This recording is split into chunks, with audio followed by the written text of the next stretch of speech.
All right, we got an NBA edition of Real Talk. It's been a while. Brad, what's going on, dude? Dude, just another week away from NFL, and another week just waiting for the NBA to return. This All Star break's been, what it wasn't everything we wanted it to live up to, but it's over now, and we got NBA coming back on Thursday. Yeah, the Saturday night, the NBA Saturday night, that's usually filled with your skills contest, your team challenges, 3-point contest, and dunk contest. That was super underwhelming. Just did not live up to um, the traditional All Star hype. I thought the 3-point contest was all right, but that was about it. Um, Outside of that, I thought the All Star game was really cool. Turned it on for a little bit. Um, my one takeaway is, mind you, I want to preface it with saying this: I don't care if there's defense or not. Steph Curry is the single greatest shooter that's ever walked this freaking planet, and for anybody to argue otherwise is just silly. I think the hardest part to argue that, even if someone wanted to, is when all the other greatest shooters are telling you Steph Curry is. It's not like Ray Allen says Reggie, and Reggie says Curry, and Curry says Ray, and someone says Larry. It's No, everybody just says Curry. Like it's just not even worth because Reggie made a good point. He was like, we can talk ad nauseum about some catch and shooters, but like what he does off the dribble, it's like off the dribble, contested turnaround, none of that affects his percentages. It's just amazing. He hit one. We turned it. I had it off and on, and um, we were busy Sunday night with some friends, and um, it's late in the third quarter. He's got over 40 at this point, Yeah. and the wife's watching. She knows who Curry is. She's not a big basketball fan or anything like Everybody that. knows who Curry is. Yeah, and when he freaking pulls up from the logo and hits it and turns around and he And like stares at starts Trey dancing, Young. my wife is laughing because it doesn't look. It's just she Yeah. understands like that is just silly. Like I how can somebody do that? I tried to tell people, I was like, I was watching it in bed next to Casey, who's trying to sleep, and I kept waking her up because I was just giggling. Like, Yeah, I'm just laughing. It's just yeah. like, and it comes out of your face. It's just like no way he made that, and it's like it's just crazy. And people can talk all they want about no defense. There was 33 pointers made in that game, and Steph had 16 of them. The rest of the NBA All Star game had 14. He had 16. Like I thought it was a good idea of him to like let's try and attack this. Let's just like apparently no, I no, didn't know this point. until after the fact. He donated, and I don't have the exact numbers in front of me. I think I know what it is. It was like 1,000 for every point, 3,000 for every three, and 10,000 if he got MVP, which all of it Uh, happened. ended up being 108 total $1,000. Super cool of him to do so. Um, Obviously, he drops a 50 burger in the All Star game, which is pretty unheard of. Even for an All Star game, it's unheard of. So, um, yeah, Curry's a dog, and So he single handedly. You actually posted this. Steph Curry single handedly saved All Star weekend. yeah, and the other thing too that's like I don't know, it's just he's so good, it's unreal. And like I remember when I first started watching the NBA a lot, and he had that like 50-point game against the Knicks, like early Splash Brothers, and I just remember like you just smiled watching him play, and they went to two straight finals, and then they added Kevin Durant, and it was like it literally shut down basketball for like 3 seasons. Like, what are you supposed to do? Like, it just wasn't fun, and it got stale. It was just LeBron trying to beat this Curry, Durant, Clay, Draymond monster, and it was like that storyline kind of died. And it's nice to see some new stuff going on in the NBA. And you look across all the teams, and there's 1 to 3 guys on every team who seem to be playing really well. And the NBA, I think, is in a really, really good spot. If you're not watching the NBA, I think now's the time. And I think I can speak for anybody listening who's watched the NBA. It's never going to be perfect, but compared to the last 2 or 3 seasons, they have really held back on ticky tack fouls.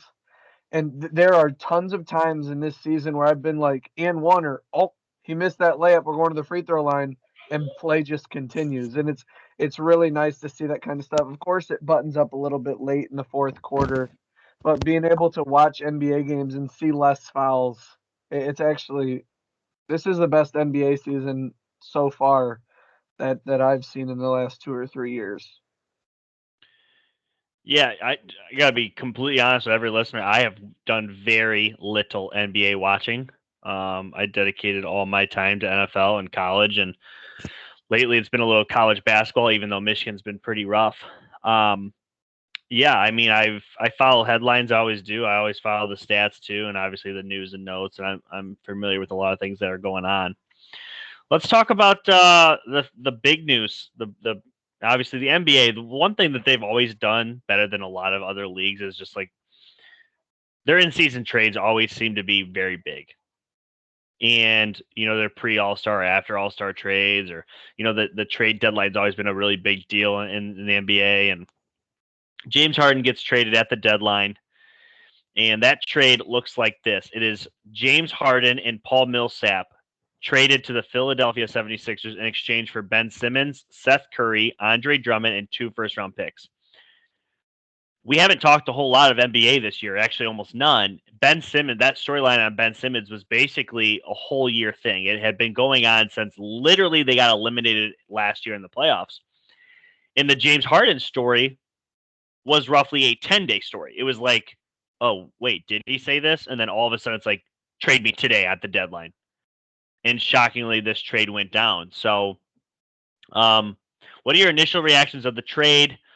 I mean, if you want to, feel free to comment on the whole Ben Simmons saga / James Harden and net saga too. Yeah, so I mean, there's a couple things to tackle here. I believe it did help both teams. I believe both teams, I posted at the time, I feel like there was a lot of smiles during those handshakes or those, virtual, pleasure doing business with you. If you guys listen to the pod, every time basketball's on here, I'm kind of sticking up for Ben Simmons. I thought it was weird that he sat out, but I always think he's going to turn into this player that's better than he already is offensively with shooting, and I really like Ben Simmons. You look at the Philadelphia 76ers and you see the stuff with Joel Embiid. He said in his opinion he tried every route to make Ben Simmons happy, and eventually at the end he just didn't care anymore. There's nothing he could do to help him.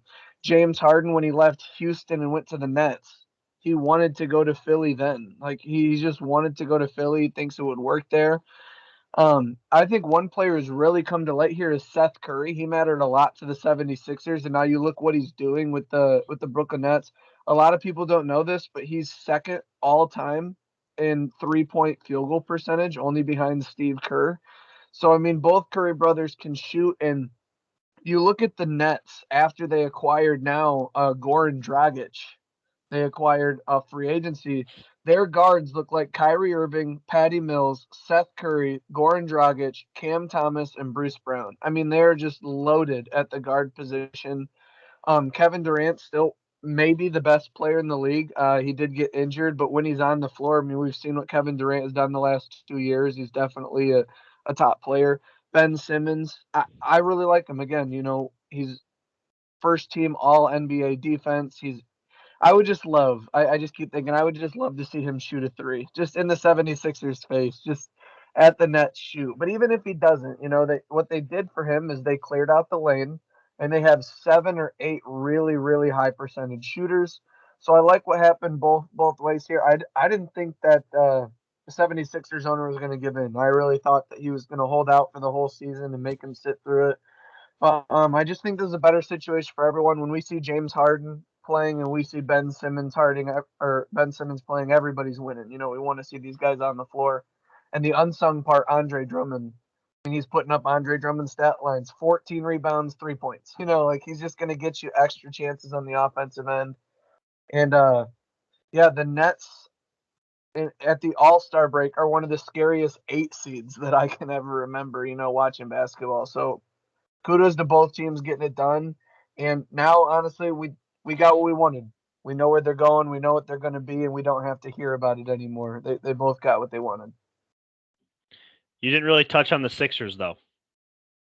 Well, I mean, the 76ers, it's been tough because they've been a top 3-ish seed, 3-4 seed the last 4 or 5 years. but they can't get it done in the playoffs. You know, most notably, they lost to the Hawks last year on Trae Young, and then, you know, they're kind of good run. But what did it come down to? Ben Simmons passing open layups, and Ben Simmons looking like he was lost, and Joel Embiid having problems.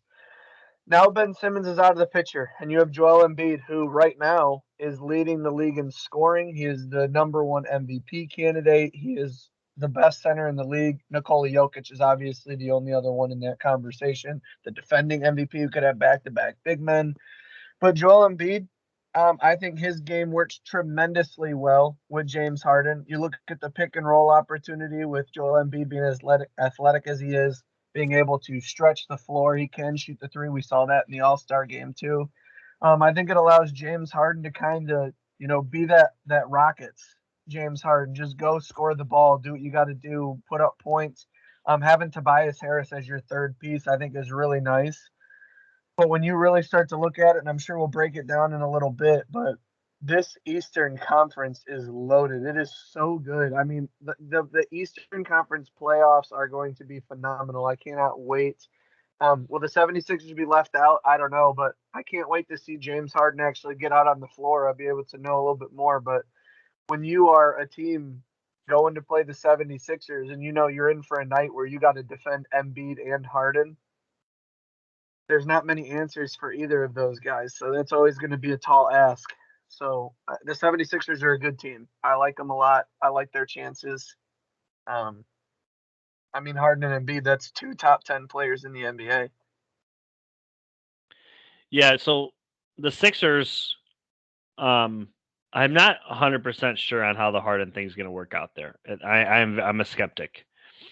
But obviously, they improved because Ben Simmons was never going to touch the floor for them. So they needed Harden. And they were willing to give up pieces that basically didn't exactly put them over the edge in order to get to a conference finals or even an NBA finals, you know. So the one thing I will say is I thought the Nets won the trade. And not only did they get a haul of players and a haul of picks, but I thought they literally got 3 pieces of need. We are looking for a spot up shooter, someone that we can dish the ball to that's going to be open because we have Durant and we have Kyrie. That's Seth Curry. We also have a very good distributing point guard who's tall and can basically play the post, and he's willing to play the post in Ben Simmons and can basically guard anybody that you need him to one-on-one. And then you go out and let's be honest, the Nets have been, since acquiring James Harden, the worst paint team pretty much week in and week out. They have no paint presence, and they go out and get Andre Drummond. So it's like they addressed 3 positions of need, and they got an all-star caliber player in Simmons and a great player in Seth Curry that I think is pretty respected around the league, and as you alluded to, is a knockdown shooter. He's got one of the highest percentages in league history. So, if we look at Ben Simmons, a lot of people have heard his name so long, we forget he's 25 years old. I know he won't be 26 till the season's over. Yeah. So he's 25, and we've seen some of these videos where he's at pickup games shooting these 3-pointers or range shots. If he really starts to pull the trigger on these, I believe we could be looking at a better version of Draymond Green. 6'10", elite defender, perimeter and post, and if he starts to shoot the ball, his athleticism in transition, maybe not better because we've seen what Draymond's done playing for the Warriors and whatnot, but I'm just saying a similar piece when you talk about what he's able to do. Can shoot when given the chance. He's not just going to pull up all the time, but elite defending and can handle the ball. He's not your primary point guard. I just think I see a lot of Ben Simmons to do similar things that Draymond Green does. Kyrie and Durant are the 1 and 2, but if your third best player is Ben Simmons, that's a weapon. I see what you're doing there with the comparison. I respectfully disagree. I think Ben Simmons is better than Draymond already. I don't think he needs to be able to shoot the 3 to be it. But they do different things for their teams. I just think Ben Simmons is more of a threat to score in general. Like Draymond Green, let's be honest here, on a good night, he's getting 12 points. Right. Ben Simmons on a good night is getting you 30. I mean, it's just he gets you regular season wins too. Yeah, he does. And a lot of people like ask me to pump the brakes, and I respect that because I do think Ben Simmons is better than Draymond Green already. I just think that it would be definitive if Ben would shoot because if you stand 4 or 5 feet off Draymond, he'll shoot the three. It doesn't fall every time, but when it does, it makes you got to close out. He can do that. I mean, we Yeah. saw LeBron James standing closer to the rim than the arc guarding Ben Simmons at one point a year in the bubble or something. And it was just he's got to start shooting the ball. But I really like the Nets here. I agree with you. With and just a little low key thing. Patty Mills has always been someone who has publicly supported Ben Simmons and privately been a huge help. They play in for Australia together in the national team. Having Patty Mills in this locker room is going to be bigger for Ben Simmons than I think a lot of people think. And I think we're going to see a new version of Ben Simmons. I think, and he's not the spotlight anymore. There's other guys to take that from him that are there. So this is gonna be good for Ben. He's a high quality role player. And he's 25. I mean, we've Yeah. heard his name for like it feels like 10 years. He's 25. Like, come on, he's got technically not even Yeah. in his prime yet. Well, let's unless you have another off-season storyline to get to, we got some other ones I will get to, but I want to talk about the standings here. So, the East, the East. I'm just gonna run them down 1 to 8, and then we'll talk about some play-ins here. So the Heat are number 1, 38-21.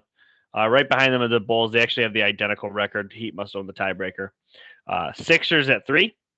The Cavs, the Cleveland Cavaliers, which we will talk about here in a minute, they're 4. The Milwaukee Bucks, the defending NBA champions, they're 5 with 36-24 records. So literally, they're the 5th seed. They're 2.5 games out of first place. That just goes to show you how deep the East is right now. The Celtics, 34-26, they're at the 6th seed.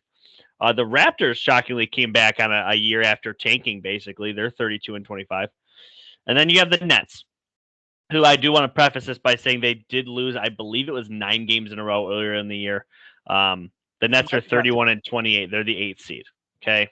A lot. Then you have your play-ins. You have the Hornets and the Hawks. Both teams are under 500. With all that being said, I mean, is there anybody that's in that won't be? Is there anybody that's out that will be? Give me your top 4. Let's go ahead and take away the East. Yeah. So for the East, I think the top 1 and 2 have played like it all year. The Heat and the Bulls. The Heat are just a suffocating defensive team. And you mentioned the tiebreaker in the conference. They're 24-12. Bulls are 23-13. So they have one more win against the East. But you look at Bam Adebayo's missed a lot of games. Jimmy Butler's been out here and there. We just talked about Duncan Robinson, man. He's making threes at a very fast rate. He's a sniper. You got to have one of those guys. Kyle Lowry bringing that veteran presence to the guard room. He's helped tremendously. When this team is at full strength, they're incredibly hard to beat. I wish we would have done a little bit of a preseason pod because they're better than I thought it was going to be. But my team from the West, we all know. My team from the East, I like the Bulls. I don't have like an allegiance to them, but they're basically a newly assembled team this year. They brought in a bunch of pieces. So your starting lineup, when fully healthy, will be Lonzo, Alex Caruso, Zach LaVine, DeMar DeRozan, and Nikola Vucevic. Now they have been banged up. Lonzo 6 to 8 weeks out. Caruso wrist 2 months out. Levine's missed time with knee. But then you talk about DeMar DeRozan. Just getting into him a little bit. He is it is 7 games.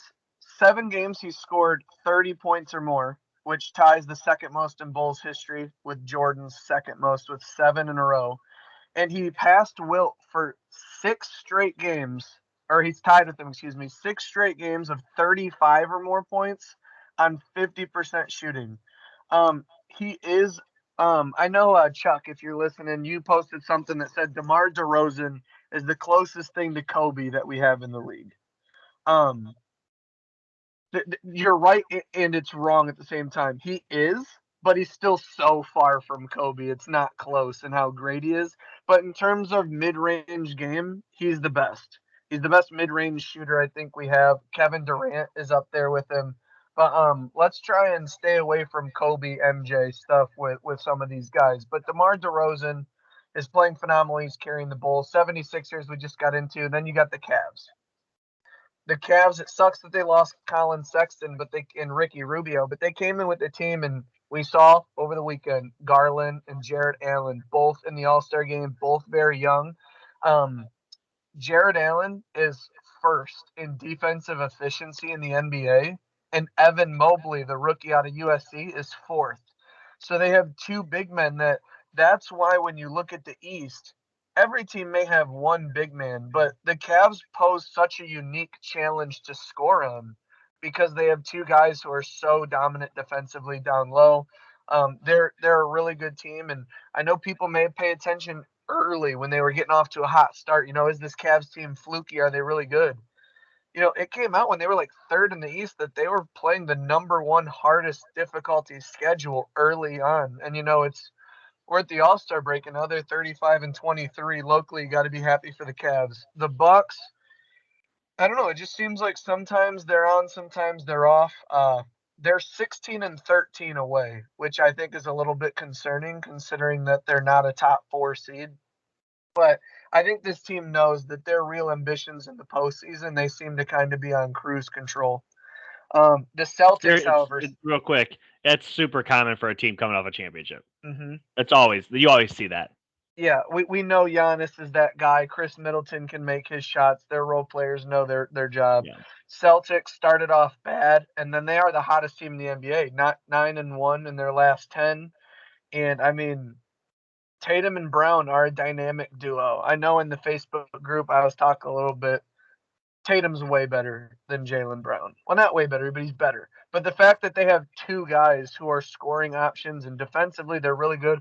Marcus Smart is that Patrick Beverly of the team. He's going to be that thorn in the side of your best player. The Raptors, I'm just going to put a big I don't know. I don't know how they're 32-25. If I was to bet every game on the Raptors, I feel like I'd take them to lose most of them. I don't understand why they're so good. Maybe it's Fred VanVleet. He's playing really well. Scotty Barnes is a tremendous rookie for them. I know he didn't have the best showing in that layup Saturday, but he's been a really good player all year. And the Nets, like I said, they're the best 8 seed I've seen maybe ever. And in terms of the playing games, if they don't have 30 wins at the All-Star break on both sides, I'm not taking them seriously as a contender for sure. But the Hawks may be able to make some noise in the play-in game. I like LaMelo Ball too, but I don't think the play-in's only 3 games. So I mean, maybe the Hornets because they have those guys. But when you talk about those bottom 5, Wizards, Knicks, Pacers, Pistons, Magic, just forget about it. Play-in should be fun simply because you're going to see players like Trae Young and LaMelo try and squeak in. But if they don't have 30 wins at the All-Star break, I looked at both sides. I don't take them seriously, and I don't think anybody else should.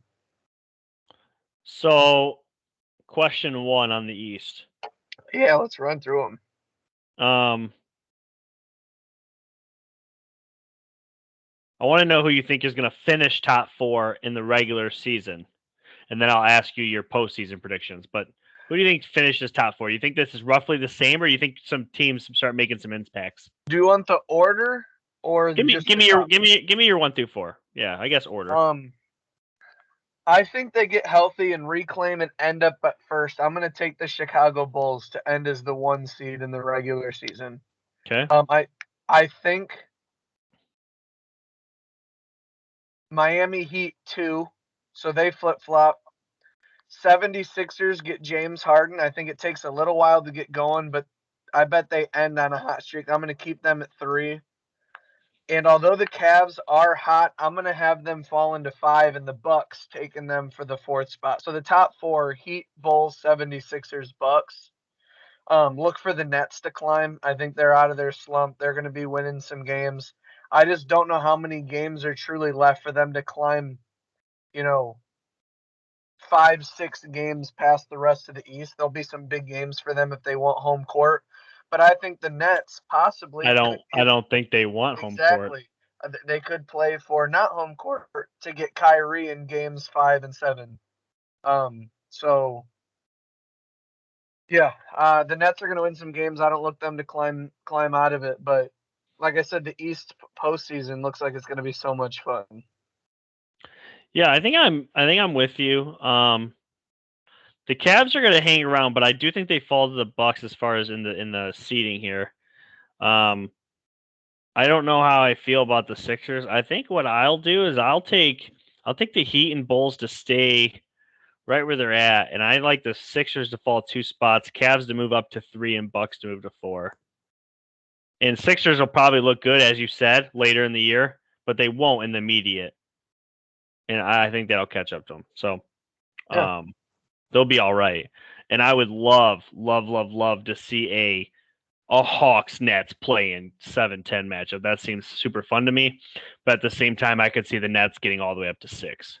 Yeah, because we got to remember they went on a 9 or 11 game skid, and there's still 3 games over 500. And Yeah. Kevin Durant's not on a lot of lists because he's hurt right now.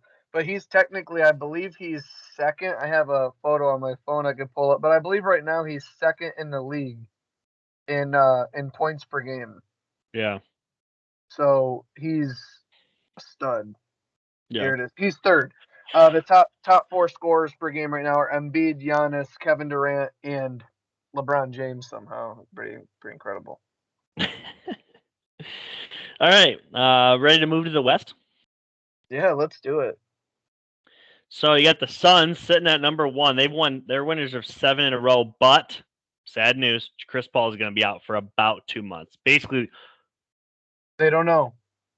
Chris Paul. It came out before the All-Star game that his thumb there's a fracture in it. They know he played in the postseason with it last year, and he played in the All-Star game. He's not out 4 to 6. They said they're just going to reevaluate it, and he's going to play with it. They're going to see if it can heal on its own. And if they reevaluate in 4 to 6 weeks, I'm sure he's going to play through it in the postseason no matter how bad it hurts. I thought the same thing when I saw it. I saw the news on my phone. It's like, oh, he's out. The Suns are going to turn around.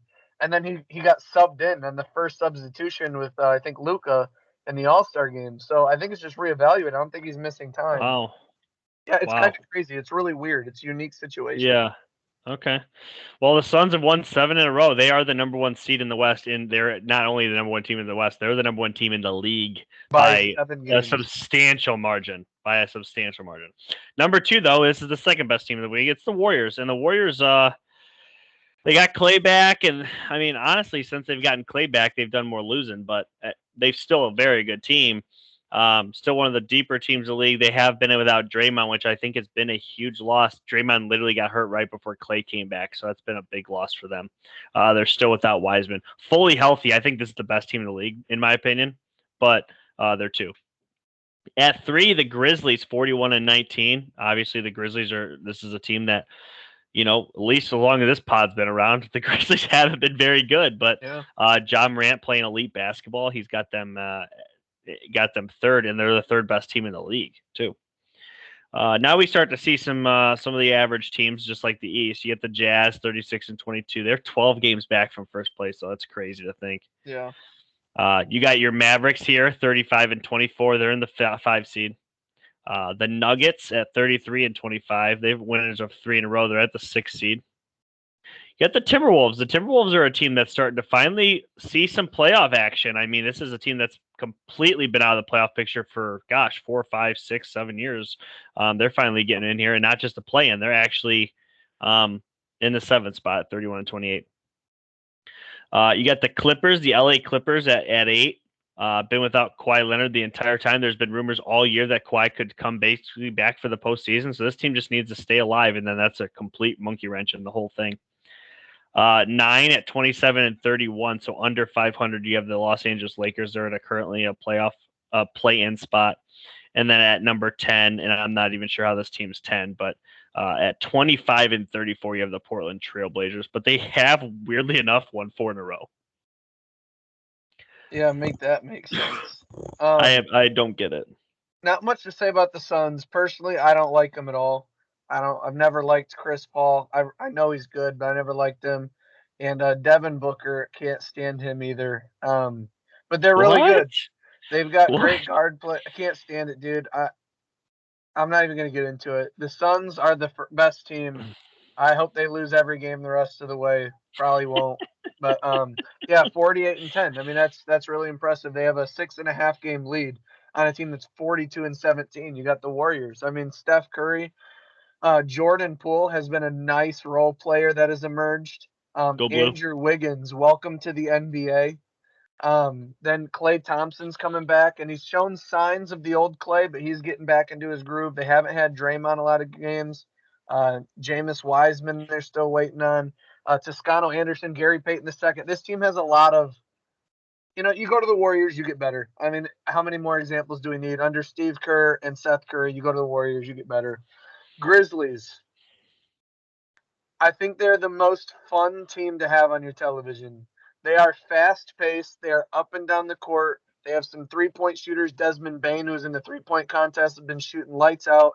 And John Morant has wings. I since maybe I don't even remember, to see a guy just leap like he does is awesome to watch. The Jazz, they're a tricky team because it just seems like they're kind of like the new version of the Spurs in my mind. Like, there's nothing crazy about them. They got their big guy Rudy Gobert. They got a guard in Donovan Mitchell, and they just have guys who do their job right. They seem to be the most fundamental team, most college-esque team, running plays, this and that, and they're good. The Mavericks, they ride Luka pretty hard. Luka earlier in the year had an ankle injury that led right into a 10-day COVID. I think he missed 8 games, and the team went 2-6 without him. So they're an entirely different team with him. Since the Kristaps trade, he's been on fire. But at the same time, the Mavericks miss more open shots than any team in the NBA. So there's nights where they may be unbeatable, but there's too many nights where they just shoot poorly. And a lot of teams in the West have poor away records, and they're one of them. Only 15-13 away compared to 20-11 at home. So that's going to matter because I think it's going to come down to them and the Jazz fighting for that 4 or 5 seed. But I think that's going to be our matchup, whichever one's which, when we get to the actual playoffs. You've got the Nuggets. Listen, when Michael Porter Jr. and Jamal Murray come back next year, they're going to be a heck of a team. I think this is a team that could go after a possible buyout by Buddy Hield. I think they could use it. Aaron Gordon's been a real nice piece, but I just think they're missing too much offense opposite of Jokic. They do have a big man, which you look at some of these teams ahead of them, Mavericks, Grizzlies, Warriors, don't have dominant big men. You have DeAndre Ayton and Rudy Gobert, but they could get a favorable matchup between the Warriors and Grizzlies because of Jokic. And he's the defending MVP. So you always got to keep that in mind. Timberwolves have the 3-point champion in Karl Anthony Towns. So they have a very versatile center. And Anthony Edwards, man, he's come alive. He's a dog, but nobody wants to talk about the Timberwolves. I mean, why would you in years past? But I mean, this team actually has a little bit going for them, and it starts with those two guys. They're basically two-man basketball. The Clippers, you mentioned that they haven't had Kawhi all year. This team's played 61 games. They've only played 26 of them with Paul George. So somehow, without their 2 stars, they're afloat at 500. They've come back from 25 down to win like twice this year. It's kind of remarkable. They're a team that went on the trade. You got to talk about Reggie Jackson. He's been playing phenomenal basketball. Thank you for saying something. Yeah, you got to bring his name up. For them to trade for Powell and Covington from the Trailblazers, I think those are nice pieces. And when they start to get their stars back, that'll take them over the top, to put them back in the top 4. But right now, the Clippers are a 500 team, and the Lakers are LeBron James away from being the 14th seed in the West. The roster's just sorry. There's no player that I want to watch less than Russell Westbrook. I mean, he's just a tragedy right now in LA. Maybe go somewhere else so we could see better, but he's been awful this year. Anthony Davis gets hurt every third quarter. They have just no shooting. This team LeBron is averaging, I think, 29 points, like 8 rebounds and 6 assists, and the team is 27-31. I can't see the Lakers winning a playoff series, especially at 9. They may be able to get their way through a play-in game because they have some of those players. But you talk about going through a play-in game and you got to play the Suns or Warriors. I don't think that favors them. Even the Grizzlies are so young and athletic, pushing the ball up and down the court. I think it favors them there too. So below that, we don't really need to talk about those teams. I'll just mention them: Trailblazers, Spurs, Pelicans, Kings, Thunder, Rockets. The Pelicans, we'll talk about Zion a little bit. Just some thoughts on him. But I do like the new look Kings. The Fox and the Ox is what people are kind of calling it with Sabonis and De'Aaron Fox. Jeff was the only person in the Facebook group, a little bit of comments with some guys that brought up De'Aaron Fox. Absolute monster of a player. He's so Love De'Aaron Fox. I've been on him for years, though. Can finish at the rim, can 3-point Yeah. shoot. And I've loved him too, but when you play for the Kings and are winning 30 games a year, it's tough to be That's talking what it about. is. That's what Now it is. he's got Sabonis. He's got a big man who averages, close to a triple-double. He's a double-double machine night in, night out. They can maybe figure it out. Some would argue they gave up too much with Burton and Buddy Hield. But let's change it up. It hasn't been working. Let's see what we can do. But if you turn on your random TV, if you don't have the league pass and the Kings happen to be playing, that's going to be a fun watch now. This is not a 22-38 team coming out of the All-Star break. They're 0-0, knowing they pretty much don't have a shot at the postseason. But when you actually, they're only 5 games behind the Lakers, and they're only 3 games behind the Trailblazers. So say they can play in for sure with what they got. This could be a team to really watch out for. I didn't have one from the East, but this is a team with a guard and a big man who can both really play and open up everything for their teammates. Watch for the Kings to maybe make a push, finish at that 9-10 spot, and maybe screw around and get a playoff series against one of the top dogs, and maybe at least get their name out there, their team talking about. So, and Greg Popovich in a few games, I think he only needs 3 more to be the most winningest coach in NBA history. So, Greg Popovich going to get his record this year. That's nice to see. Yeah. The LA teams, who would have said 2 years ago that they'd be the 8 and 9 seed at the All-Star break? I mean, how quickly it is to fall from the top. I want to point something out on De'Aaron Fox for people that are like, why are we bringing up De'Aaron Fox for the Kings? So his rookie year is 2017, averaged 11 points. 2018, 17 points. 2019, 21 points. 2020, 25 points. Literally improved every single year. He might be the fastest player in the NBA. This year, he is down, but he also missed a ton of games already. He's been hurt. He's averaging almost 22 points a game. He's such a good player, and for the longest time, the Kings have been forgettable, bad. When's the last time the Kings were ever on your TV and you're like, oh, here's a meaningful game?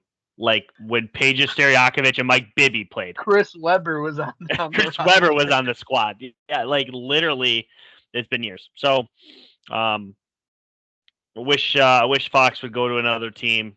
He truly needs to just force his way out, but apparently he likes being in California. Who knows? So everything you just gave me, the breakdowns here. Who finishes the season the top 4 here? Suns, obviously, at this point, probably almost guaranteed to finish first. Yeah. Suns, Warriors, Grizzlies, I'm going to keep them there. But obviously, I'm putting the Mavs above the Jazz. I just think I'm not defending him because it's been a little bit of a problem, but Luka comes into the season out of shape.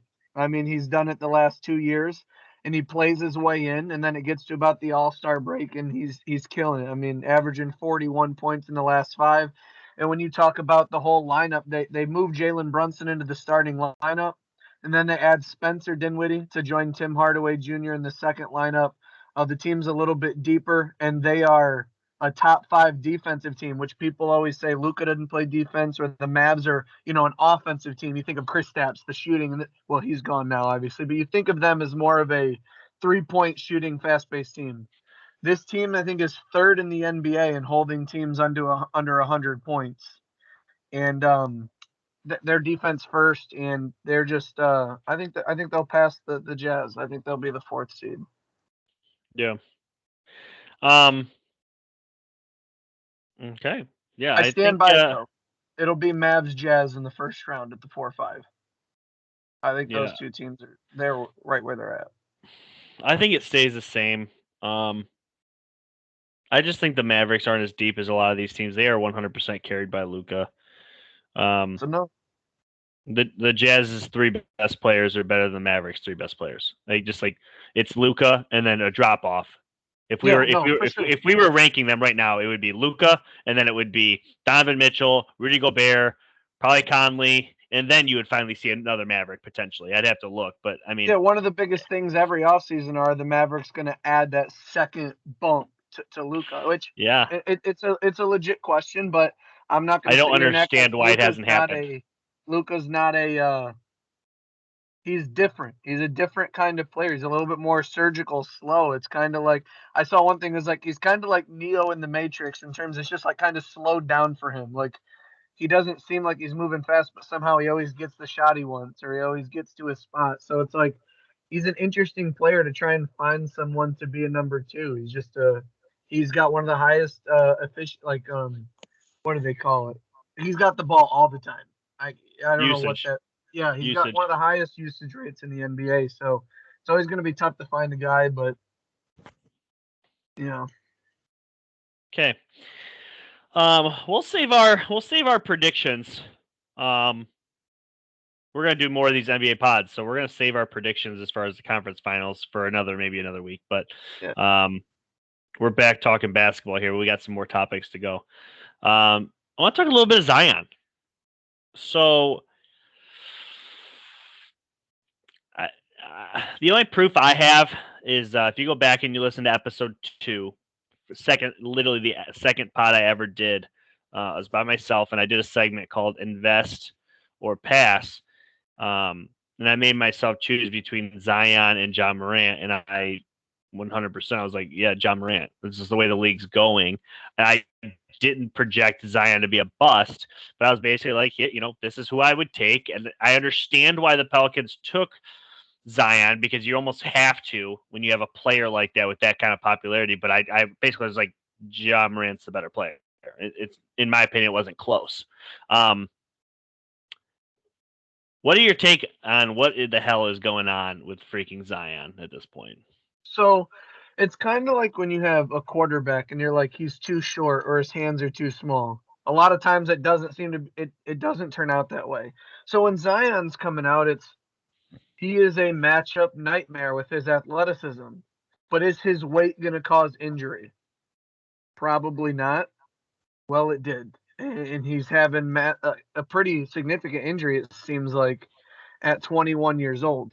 And he's requiring maybe second surgery. And everyone around him's like questioning his work ethic. And then, he's still gaining weight. It's like, how serious is he? And, we had a podcast where you asked me, you said John Morant or Zion Williamson, who should go number one? And I was right there with you. I was like, John Morant's a better player. But you can't not take Zion because of the media coverage and how he was exploding. The Your fan busting base would attack you. Yeah, exactly. You would be committing suicide in your profession. And we saw Zion on the court, and you could argue It's when they pretty were good. both playing that Zion was maybe better than John Morant, like when they were both on the court. But now you see where they were neck and neck, and it was the 1 and 2, and Zion starts falling down, and he's hurt, and he's not playing. And at the same time, Ja's just getting better and better and better. And now the Grizzlies are 41 and 19. And And Ja's a perennial all-star, potentially Ja's top doing 10 player. 360 alley oops in the All-Star game. Like he's made it. He's one of the top guys in the league. People like, who are you starting a team with under 25? And it's like Luka, Ja, Tatum, like Trae Young. Those are the only guys. Like they're the new and upcoming league, and Zion's getting left behind. And it's one thing to be injured, but for him to be all the reports, him not showing any, it seems like he's showing no interest to get any better. And it's like, did he hit stardom too early? Was it too much for him? And this is where a lot of people bring up, LeBron at 18, that much pressure, Sports Illustrated cover, and that didn't get to him. He just like lived up to it. Zion Maybe had almost the same level, and maybe it's getting to him. maybe he truly like overlooked the whole draft process and thought, you know what, I'm a superstar, but I'm about to go join KD and Kyrie with the Knicks. Maybe that's what he truly thought. And when that didn't come to fruition, maybe he got depressed. Maybe mental health kicked in. Who knows? Yeah. Maybe he's like, holy shit, I'm on a bad team in a city I don't want to be in. I don't know, but it's he's a so past human. that. He's been on everybody's Facebook and Twitter since he was 16, dunking on kids. Yeah. McDonald's All-American, goes to Duke, blows through a shoe, has to sit out, can't play. Then he gets drafted to a team that stinks. He's the only guy who's doing anything on it. And then, like you said, I mean, the media is just bashing on him. I mean, even me, I referenced him as Cookie Monster a few times, just poking fun. But I mean, like he sees that on a constant basis from all different angles. And then the one guy you're compared to is destroying the league. John Morant is just taking flight, literally and figuratively. And it's a lot for him. And we have to remember, he's 21. Like it's just crazy to think kind of how young these guys are. Like I'm trying to understand. Like I'm getting to the point where everybody's younger than me that's getting drafted. All the people I'm a fan of are younger than me. You know, I'm hitting that age, and I think a lot of people that listen are at the same time where it's like, man, this dude couldn't even legally drink a year ago. Like, I mean, there's just probably a lot of things in his life that he's got to figure out, and it's tough to see him fail because you want to see him on the court, but I mean, there's just so many factors that how many positive things have happened to Zion in the last calendar year? COVID, injuries, weight gain, rival going up, teams bad, don't like your city. I mean, all trade falls through. You're not playing with RJ Barrett, and now RJ Barrett, guess what? He just got Cam Reddish. The two of the three amigos are out having fun in New York. Maybe not on the record sheet, but they're better than the Pelicans. So I mean, like, it's just like there's a lot of things, at least from the outside perspective, that aren't really positive for Zion right now. And from the inside perspective, maybe there's other things going on, but I mean, we don't see him in the media, and when we do, it's just people bashing him, and it's like you'd like to see him play more because we talked about it, man. His field goal percentage, his points. I mean, his bounce, his size. I mean, he's incredible to watch. He's a fascinating specimen, and it sucks that we don't get to see him on the court because you look up all these top players under 25 and Zion's still coming in at 8, 9. On one list I saw 5 and it's like he hadn't even played, but he was that good. I mean, it's just we all want to see him out on the court, but it's a sad thing that's happening right now. But we do have to remember, like Chuck said, he's 21. This is a bad year, and let's see if he can't, get that second surgery, turn around, and come back next season and be like, y'all forgot about me for a minute. Like, let me show you what I can do. And we hope that's the case, but I mean, not a good look right now. One more thing before we move on to the mailbag. Yeah. I think I know the answer. Who's your current MVP of the league? Joel Embiid. Oh. The only person who is in the conversation with him is DeMar DeRozan. I think those are the two top candidates in my mind. DeRozan has played games without Levine, his starting backcourt. They're 38 and 21, and he's breaking all kinds of efficiency and points records, and he's up there. Joel Embiid hasn't had Ben Simmons or James Harden. He's basically he's leading the league in points per game at the center position. I think they're the top two guys. Sure, there's other names. Steph Curry. I mean, Giannis is always going to be in the media, but Steph Curry, what he's doing, they're second. Chris Paul could possibly be up there, but are you ruling John Morant out because their team won like 8 games in a row without him? Why didn't he even get mentioned? They did go on like a 7 or 8 game winning streak without him. I know that or whatever, but yeah, I just think that what DeMar's doing with the Bulls, it's kind of like the Bulls haven't been good for a long time, and DeRozan is kind of. I mean, it'd be one thing if they were fully healthy and DeRozan was doing this, but he's played so many games without Levine, without Ball, without Caruso. And yeah, I mean that does factor into it. Ja, they won 7 games without him, but 41 and 19 still solid.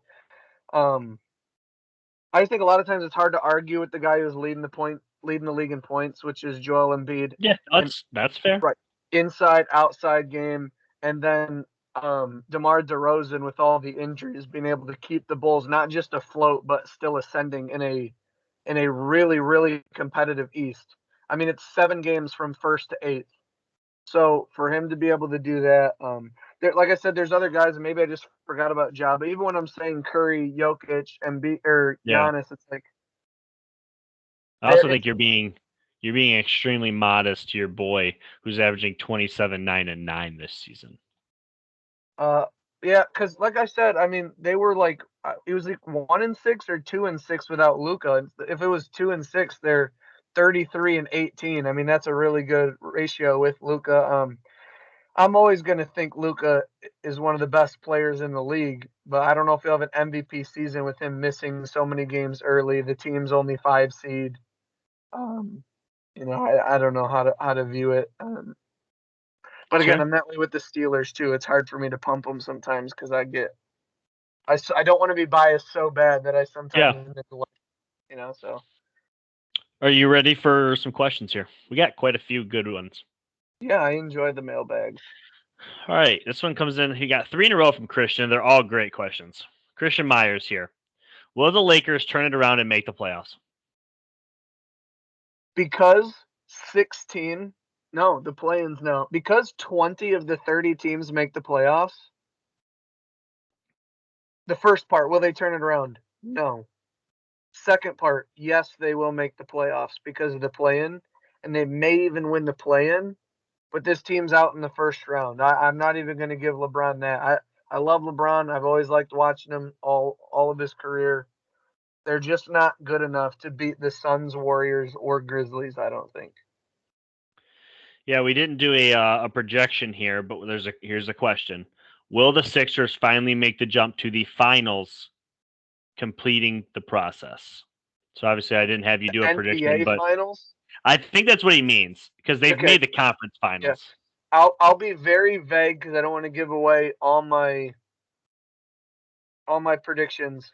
Yeah. The 76ers will have their best chance to make the finals.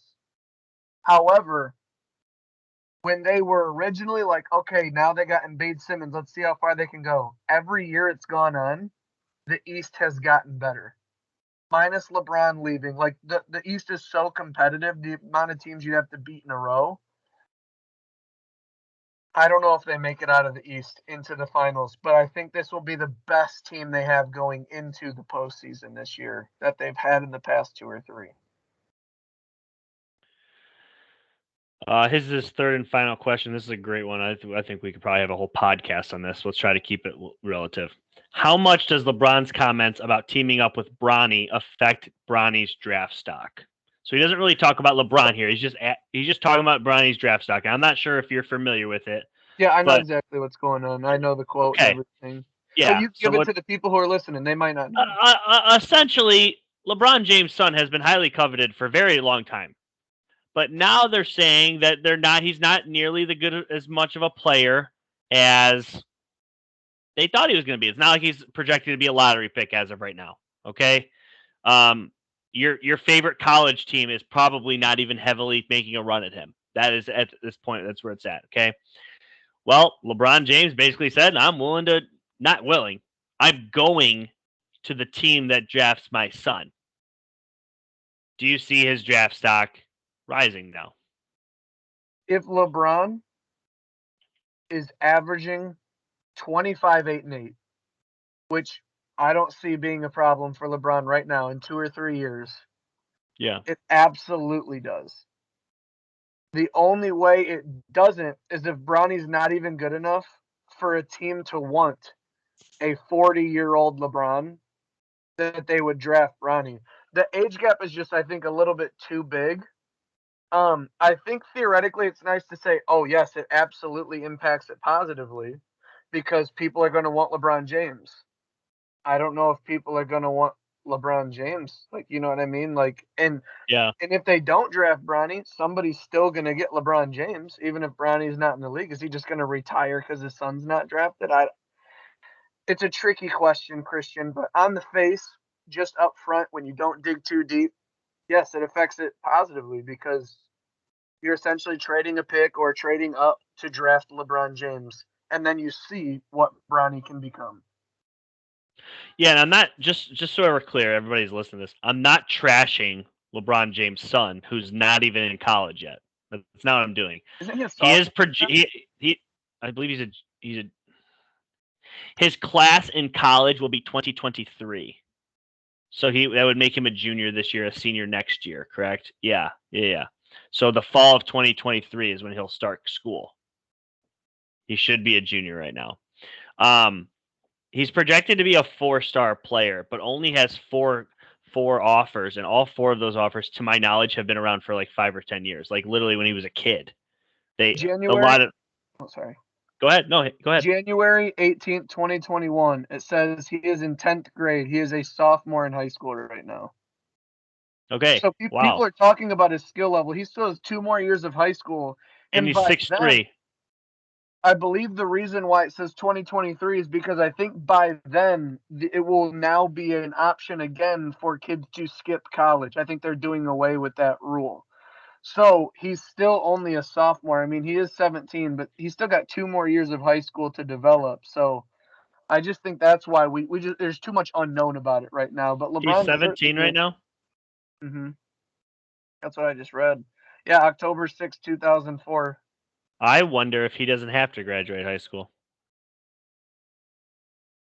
I wonder if he can do not the Tate Martell, the Quinn But Ewers and leave, go join the G League for a year. Seriously, I wonder if that's whatever the case, yeah, if you draft Bronny, you also get me. So I mean, the sooner yeah, Bronny gets there, the better, because that means the better LeBron theoretically is still going to be. So it's interesting, yeah, Christian. But on the surface, you'd have to say, I think yes, because you're yeah. getting LeBron James, selling tickets, the publicity, having And both the Brons. Like LeBron said in that clip, it wouldn't be about money.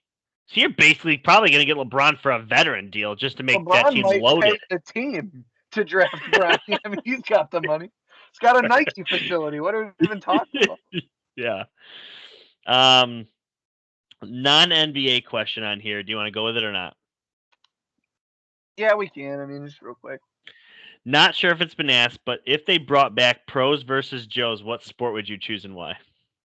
I choose soccer because it's my best sport. Are you asking if I'm participating? Yeah, you would be participating. So you'd pick Yeah, soccer. I would do soccer simply because I played it for 26 years. So I guess that would be my best chance to win. I would probably pick.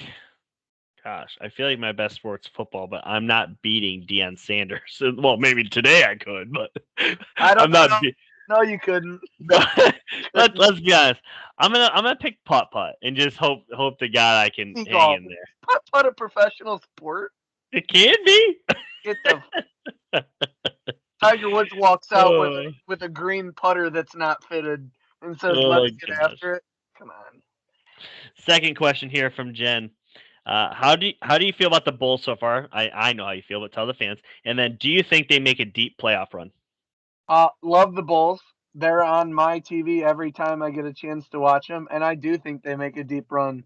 DeMar Rosen, Zach LaVine, Nikola Vucevic, they have a lot of good pieces. Kobe White shooting great from the perimeter. Caruso comes back. He's an electric factory. Lonzo Ball. I love the Bulls, Jen. I think they're going to do really well. They're 38-21. They're just getting better. They're in a 5-game win streak, 7-3 in their last 10, and they're only getting healthier. Zach LaVine coming back off the break. Full steam ahead for the Bulls.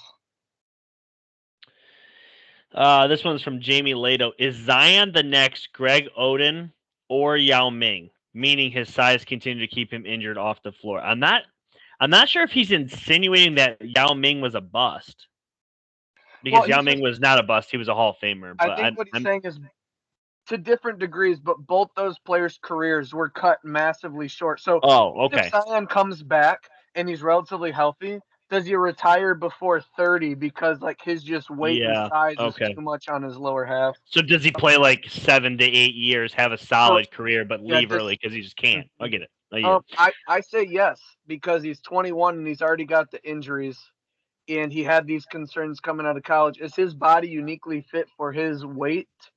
It could possibly be, but I just don't like how many games and how many near injuries and this and that he's had at only 21 through college and pros. So yes, I don't think we see as much Zion as we hoped, but gosh, I hope he's more than a Greg Odom. Do you think he's closer to Greg or Yao? Greg, honest opinion, I think Greg. I I don't agree. want it, but I think Greg.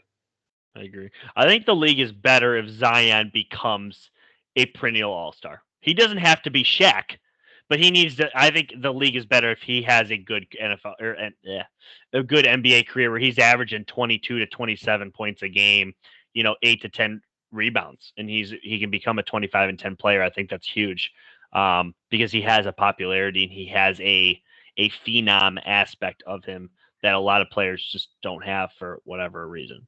So. I agree. Felt good to talk a little NBA for a change.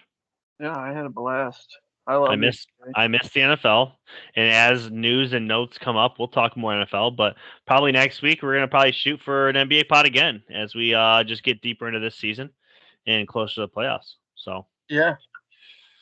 Just look in out other for the. news. Yeah, go ahead. Oh, all right, I'll go. In other news, this just came in today. Little Sidney Crosby, baby. Oh boy, Ensworth. boy. Ensworth. Oh, good to put that boy on. It fit nice. First hockey jersey I ever bought. Yeah. Yeah. I used to have an Iserman years ago, but I I figured mean, I'd make some since people then. mad because this Saturday Casey and I are going to a walleye game. So I was like, let me buy a Sidney Crosby, throw that boy on, head out to the game. There you go. There you go. In other news, USFL, they have their draft tonight. If that's something you care about, I'm Pittsburgh gonna. Maulers, baby, let's go. No, Michigan Panthers, baby, let's go. I'm Jeff gonna be. Fisher first draft. I'll be tuning in. I'm curious because they have not released the player pool. I think they're trying to build some excitement. There was a few, like they said, Trent A Richardson's couple names, like Trent Richardson didn't. I believe he's the most notable running back. And the Interesting. running backs and linebackers are rounds 2 through 4, and it's snake style. So Yes, I knew it was steak style. yeah, Very if you guys, intriguing. some things if you guys didn't know about the USFL, all games are pretty much played in the same location. Most of these teams are on the East Coast, so hopefully there'll be a location where maybe you guys can get to a game, have some fun. The first game, the inaugural game of the USFL. Jeff, give me your ticket price. Like the guess? Yeah, the very first USFL game, how much is a ticket? Like cheapest ticket, like I can get in The average, how much is a ticket to get in? $20. $10. Wow, cool. Yeah, so extremely affordable. If you guys don't follow it, maybe I mean you don't have to follow it, I guess, but look it up on Instagram. They released a jersey, all the alternate kits and home and away, and there's some nice jerseys on there, man. But the Pittsburgh Maulers got that like purple and orange going on. It's kind of nice. I'm digging it. Got to get me a hat. I'm all in on the USFL, baby. Hopefully it doesn't fold after one season like we keep seeing these alternate football seasons do. So, all right, are we? Is that a wrap? That's a wrap, man. That's a NBA's wrap. back Thursday. NBA's back. Hope you enjoyed All Star Weekend. It's one last night off tonight, but then they're back tomorrow, and yeah, we'll be back next week to talk some more NBA. So we will catch you guys next time. Well, thanks for listening, guys. Real talk. Real talk.